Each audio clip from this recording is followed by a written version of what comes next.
หลังจากมื้อนั้นพ่นยาใบทุเรียนเนาะสะสมอาหารมื้อนี้ก็สิว่าเบิ่งพ่นต้นทุเรียนพี่น้องเลยพ่นโคนทุเรียนเนาะหรือว่าพ่นโคทุเรียนแหละเพื่อล้างล่าเนาะล้างเชื้อราเพราะว่าโซนนี้ก็พ่นตกยาไหม้พี่น้องเนาะงานประจำพี่น้องเลยพ่นยาตลอดเนาะโซนนี้นี่แหละพี่น้องเลยพระเจ้าว่าบางคนถามว่าไปงานที่ไทยเฮ็ดงานอย่างแน่ที่ประมาณนี้ละพ่นยาลักๆเลยแหละพ่นยาตัวมากก็จะไปตัดหญ้าเนาะตัดหญ้าแล้วก็พวกแจ้งขนมขนงละเติมไปอันนั้นเนาะ หลักๆคือพ่นยาตัดหญ้าแบบ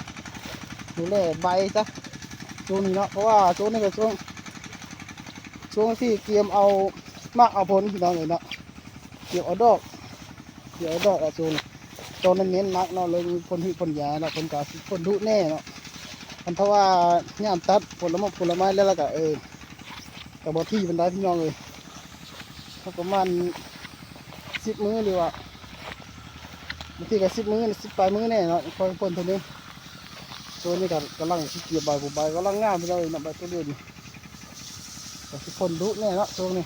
โตเป็นยาพี่น้องเลยคนสู้งานอยู่แล้วเนาะมันเลือกงานบ่ยากจนพี่น้องเลยแต่เฮ็ดมาในจนคือเก่านี่อยากให้กำลังใจพี่น้องเลยคนสู้งานคนเนาะฝากตัวไลค์กดติดตามเด้อเนาะโอ้ต้นนี่เน่าละต้น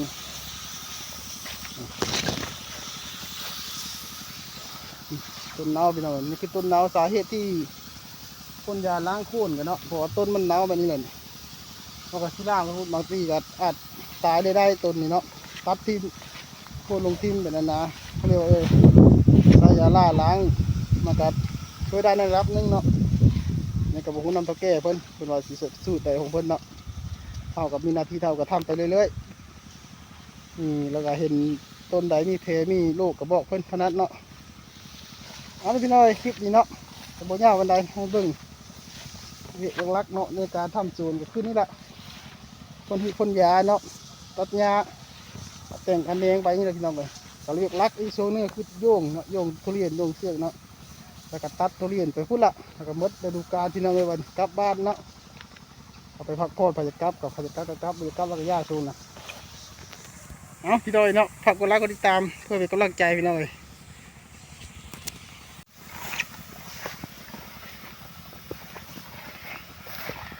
นี่ก็คือ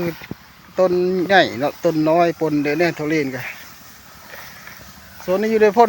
พ่นยาต้นยาล้างต้นแล้วก็ล้างโพ่นเนาะล้างเซล่านี่ยาใบแมนสำเร็จเนาะหมดนี่อีก7 มื้อพุ่นละพ่นยาใบงานประจำพ่นยาคือเก้าบ่นี่วันนี้ก็อยู่ในตำแหน่งดึงทรายคือเก้าเพราะว่ามีครับตำแหน่งพ่นคลิปใดก็มีครับตำแหน่งพ่นคือเก้าแต่วันนี้นะครับตำแหน่งดึงทรายบ่นี่สายลุงตุงนางสายนี่ก็บ่ยาวประมาณ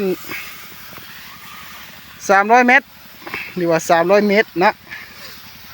ประมาณนั้นละถ้าโอ้ยโซ่ตะไลหญ้าขึ้นเนี่ยเกะหญ้าขนาดนี้เกิดโซ่นี้หญ้ายังบ่ขึ้นหลายเป็นไดพอได้อยู่เนาะบรรยากาศต้นทุเรียนพี่น้องเลยเนาะสาวสวนทุเรียนกับป้านนี่ละเฮ็ดงานเนาะมีบรรยากาศดีแดดออกจ้างจ๋าเลยบ่ดิเมื่อวานยังมีฝนตกอยู่หน่อยนึงเนาะฝนไปพี่น้องเลยแบบนี้ละเนาะงานประจำงานรายวันเฮาเดี๋ยวนี้ก็ที่ต้นมะขุดแน่ต้นมะขุดซับแน่เนาะต้นมะขุดกับโบราณดอกร้อยไปต้นแต่กับบริสุทธิ์พ่นยาบริไปอ้อนมาแล้วนี่เกิดลายเน้นแต่ทุเรียนเนาะเน้นแต่ทุเรียนมะขุดกะพาแต่ใบอ้อนออกมาค่อยพ่นเนาะโบกระไดมะขุดเวลากันเน้นทุเรียนนี่แหละ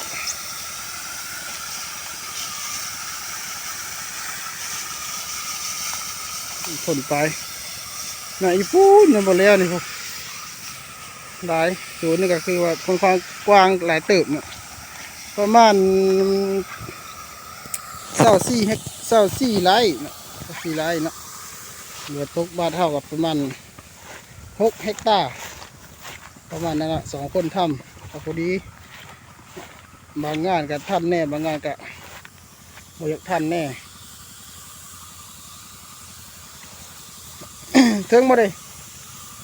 สาคือชุดไว้เรื่องสาก็เด้อ